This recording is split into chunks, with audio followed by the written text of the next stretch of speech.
বন্ধুরা বাতের ফ্যানের মধ্যে 1 চামচ চা পাতা দিন, দেখুন কি হয়। তো বন্ধুরা বাতের ফ্যানের মধ্যে 1 চামচ আমি কিন্তু চা পাতা দিয়ে আপনাদেরকে দেখাচ্ছি কি হতে চলেছে।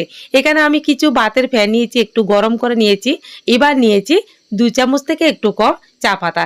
দেখুন কি সুন্দর কালার এসে পড়েছে। এবার একটা ছাঁকুনি দিয়ে ছেঁকে নিচ্ছি। এই তো কি সুন্দরভাবে ছেঁকে নিয়েছি। এবার দিয়ে দিচ্ছি 1 চামচ চালের গুঁড়ো, 1 চামচ ময়দা আর 1 চামচ চিনি। বন্ধুরা এখানে যে জিনিসটা তৈরি হচ্ছে এগুলি আমরা হাজার হাজার টাকা খরচ করি পার্লারে গিয়ে। এটা কিন্তু আমরা ঘরেও বানিয়ে নিতে পারি। এই তো সুন্দরভাবে প্যাকটা তৈরি হয়ে গেল। তো বন্ধুরা যে চা পাতাগুলি রেখেছিলাম এগুলি কিন্তু ফেলে দেব না। এগুলি দিয়ে মুখ হাত একদম ভালোভাবে স্ক্রাব করে নেব। তো একদম ভালোভাবে পোড়া দাগ কালো দাগ সব উঠে যাবে। তো চলুন একটু মুখও একদম ভালোভাবে স্ক্রাব করে নিই, তারপরে প্যাকটা লাগাবো। এই তো একদম স্ক্রাব করার পর একটু ধুয়ে এবার যে প্যাকটা বানিয়েছিলাম সেটা লাগিয়ে 5 মিনিট পর ধুয়ে ফেললাম। দেখুন কি ম্যাজিক। তো বন্ধুরা ভিডিওটি ভালো লাগলে লাইক কমেন্ট এবং সাবস্ক্রাইব